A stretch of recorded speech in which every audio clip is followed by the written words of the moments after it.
Welcome, welcome everyone. This is Jim Sporer with ISSIP, the International Society of Service Innovation Professionals. And today we have the second time on our book author series, Yaron Flint. And Yaron, I'd love to have you introduce yourself to the ISSIP community and tell us about your great second book that I've just read. And it's a wonderful book, and I think it's very relevant to uh, ISSIP members at all stages, from students all the way up to careers in their professionals to retirees. So please share with us who you are and tell us about your book. Great. So a little bit about myself. I've been doing open innovation for quite some time as a practitioner. I decided recently to kind of relay the knowledge and help the new generation with my experience because I did it cross culture, cross sectors, financial and operational experience, which gives me a very good overview on what works and what doesn't. And I educated myself a lot of best practices out there. So it's a very, very nice balance between a practitioner, but someone who can also explain what he did in a very, very structured and concise way. And that's exactly my first book on how to do corporate innovation in a more structured and less opportunistic way.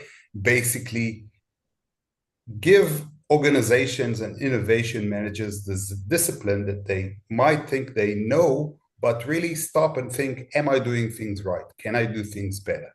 Can I be more strategical about the decisions I'm doing now? And can I basically be more aligned on what I'm trying to do in order to reduce the risks and increase the chances of success stories? And my second book is kind of following that path.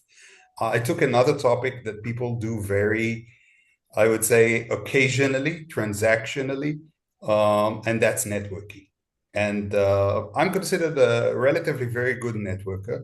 And I have been noticing along my career path is that people really treat networking as somewhat something they need to do on top of their current work, right? And I basically say, guys, you got it all the way around, right? This is the basis. You can't really Yeah. do anything without the people around you. Business, pushing things forward, and making these relationships work and act is the basis for everything you're trying to achieve, including on how you advance in the world. So, how to build the network in a right, proper way that will last and create genuine impact is kind of where the new book is heading. Fantastic. And I couldn't agree with you more. I think the competition, I sometimes call it the competition for collaborators. And that can be you're a company trying to hire new employees, you're competing for the employees. It could be you're competing for customers. It could be as an influencer, you're competing for followers. I think this competition for collaborators and networking, as you said, is like almost job number one. Yeah, and we talked about it, in MBA programs and in universities, they teach you a lot on how to negotiate, how to close deal, but no one is teaching you how to form the relationship with people to begin with. How do you get to the Right. point that you need to do a negotiation, right? So this is kind of the Yeah. basics where you start from, and this is something that a lot of courses kind of like leave to the side because they figure out, first of all, it's very, very hard to really give KPIs behind it, but and really understand what you're doing. But it's very, very hard to understand this because it involves a lot of psychological elements beyond the business cases.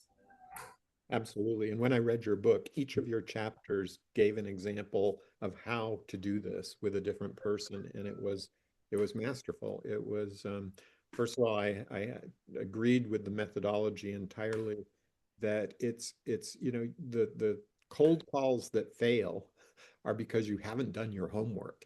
And your book shows so beautifully how to do that, and the diversity of examples you gave chapter by chapter was really outstanding, Yaron. I want to commend you for that. And I know you have plans to teach a course where you're going to be integrating this soon. So I'm sure more students will be learning from you in this technique, which is really about win-win. So Again, Yaron, over to you. How should we proceed here? 100%. And I want to give a specific element, and I think this is very, very important because another book about networking, a lot of people wrote about networking. How is this book different? And one of the things that I've been talking about is when you become an author or want to teach a course or really create a name for yourself, you need to think about what's my unique selling proposition here? How am I different than others? And I spend a lot of time and thinking about this. And when I read all these books about networking, they basically fall into three categories. One is very high level and inspirational, which is giving you the insights of what you need to do. And you like find yourself, okay, I finished the book. You got me convinced. What am I doing now? Where am I starting? What am I avoiding? You know, the second layer is very, very action oriented, which turns it to be very transactional, which is kind of undermining everything you're trying to do with networking because networking is building for the long term. So putting actions behind it kind of like takes all the secret sauce out of it. And the third layer is people who have stories of other people who've done it right. They might even analyze what they did right, but they rarely analyze what they did wrong. And I try to combine all three of them together. So it's starting from a very strategical layer. And this is kind of my core belief. In order to be successful, you need to start with the strategy. You need to understand where you're heading.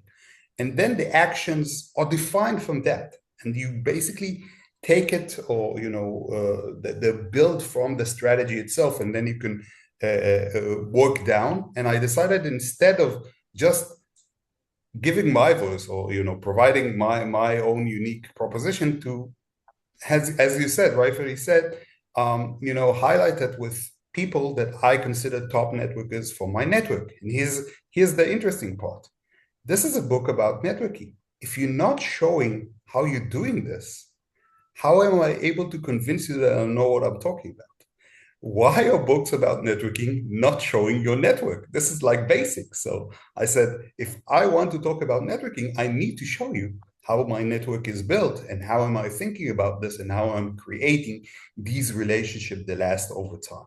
And I'm bringing these unique people from my network in order to enhance the things that I want to talk about. So I think that's a bit unique in the book. And beyond that, I am talking about very interesting topics like networking in the age of AI, which is very, very important. There's a lot of discussions.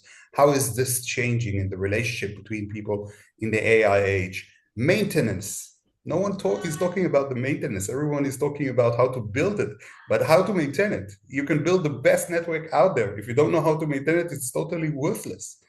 And the Yeah. whole idea of community building and as the layer, I'll build it as I remember in phases. And I say the most advanced is building a community, which kind of brings you, draws you back to how we were in prehistoric ages, where we collaborated together and built something in order to achieve something that is bigger than each and every one of us. This is exactly why we networked or build communities. So there are a lot of very, very interesting insights there, as along with giving a toolkit and advance, and how to really do it on a regular basis, how to monetize your net from your network, things that people really struggle with. Yeah, yeah. I remember another aspect of the book that I found very good is it was also kind of a relaxed approach. You really spent quite a bit of effort making sure people were comfortable in this world because a lot of people, they get a little nervous when they have to reach out and contact somebody they don't know.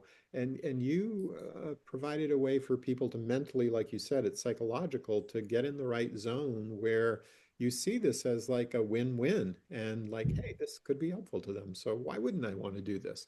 And it was very nice that way. I think it reflected your personality as well. Hopefully, but I think one of the most interesting things is when you go out there, this is a misconception where you think the best networkers are the outspoken people, right? The extroverts. And I found out that the best ones are the introverts. Mm, And this is kind of like baffled me a bit. And, it challenged me. And I really wanted to understand it. And then I saw what they did in order to build networking and how they systematically approached it. And I said, if you're doing it in the right way, even an introvert can feel very, very comfortable in this domain. So he doesn't need to become an extrovert. He just needs to approach this mindfully, like he does, as a task and break it down. And that's it. Mm. Beautiful, beautiful. Um, Great. I think we have motivated people when we put this up. We'll of course have the picture of your book and you on the thing. Please, if there's anything else you'd like to tell us, anything else you'd actions for us to do or thoughts you want us to take away, please. Well, my inspiration in this book is not to really educate people on how to do it differently. I don't think there's a secret sauce or like a generic format that you can take from one person to the other because, like I said, there are extroverts, introverts, so you can't really change your personality.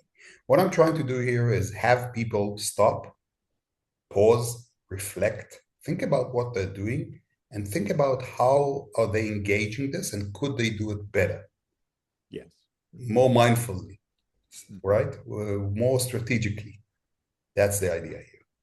Perfect. Great. Thank you, Aaron. And look forward to opportunities to continue this. I know two books is probably not the end. And so looking forward someday to the third. So thank you, Yaron. I'll go ahead and stop the recording and we'll get this posted to the ISSIP community. Thank you.